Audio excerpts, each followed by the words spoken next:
Hi, I'm Ron Spillers with West Coast Decks. We're back on our deck here in Covington, and we're all wrapped up. Today I'd like to go over a few of the items of the finished product. We'll talk about the railing, the stairs, the decking pattern, some of the framing aspects that we talked about last time, and of course how to take care of the deck over the long term.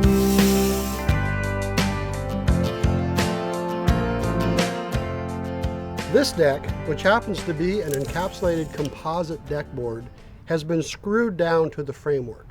There are a couple ways to attach decking to the framework. One is by using face screws, which are color coordinated to match the color of the decking, or you can use a hidden fastener system. The hidden fastener system generally incorporates a clip that slides into a groove on the side of the board. Either way is acceptable. I'm kind of old school and I like to screw the deck boards down, because if I ever had to replace a board due to damage, I could simply unscrew it and put a new one in. The screws are also set slightly below the surface of the board.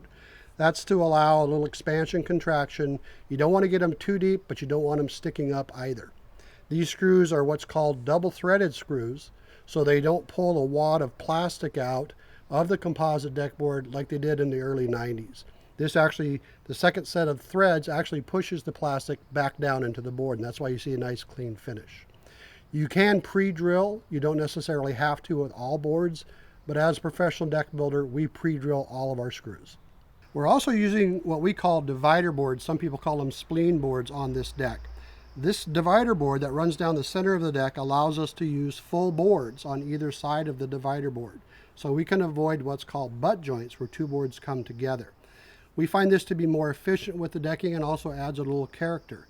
On this deck, there are actually two divider boards, and also we have our picture frame board going around the perimeter. Again, kind of a finished look.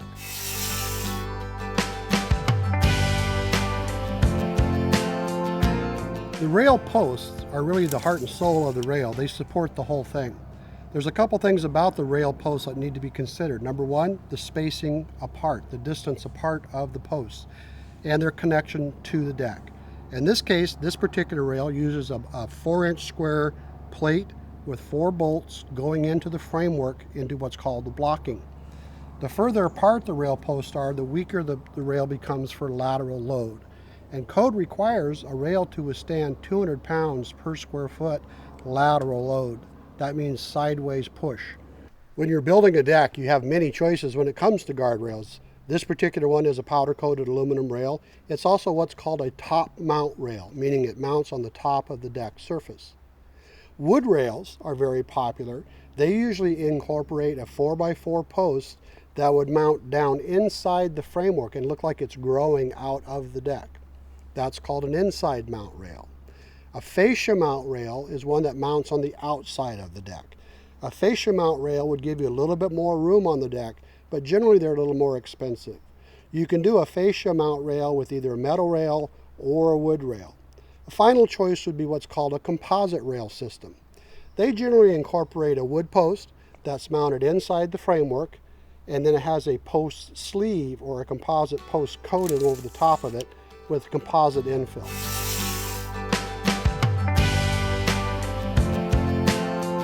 There are a few rules and regulations we need to know about stairs. First off, some definition.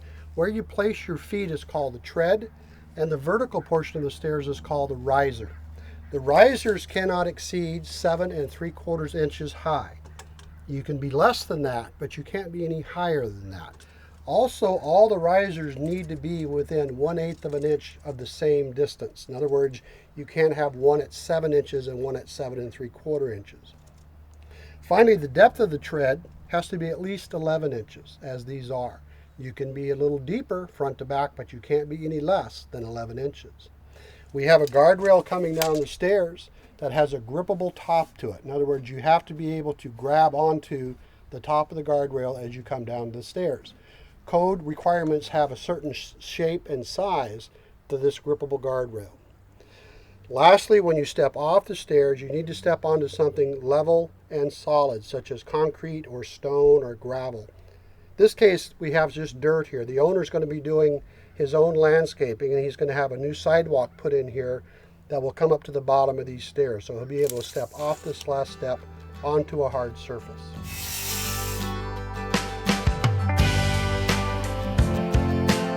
Another nice finishing touch that we like to do on our decks is called the finished fascia.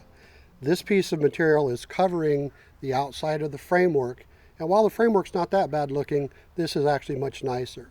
This is a piece of board called AZAC PVC trim, so this does not need painting or staining, although you could paint it if you want it.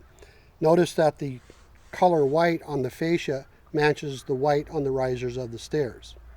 Another finishing touch that we did not do on this deck is referred to as skirting, or enclosing the deck from the framework down to the ground. A lot of times we will use lattice for that, or pieces of artificial decking. The owner wanted this one left open because he's going to do planting along the front edge. The skirting is generally attached to the beam and to the posts that support the deck.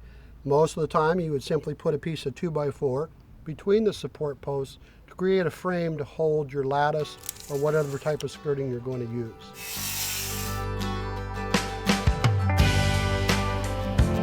So that's it for our finished deck. This particular deck, as I said before, is a low maintenance deck. The decking is called encapsulated composite. The rail is powder coated aluminum. All the owner is going to have to do to this deck is clean it up occasionally. As you've noticed, there are a lot of trees around this deck, so they're going to probably get some organic growth, mold and mildew over time. They're going to want to use some sort of an algaecide, such as bleach and water, 60 seconds, something like that, to clean the deck off regularly. The railing is just going to require a wipe down with soap and water. So these folks are going to be able to enjoy this deck for a long time with very little maintenance. The warranties on these products are 25 years plus, so this is probably the last deck this house is going to see.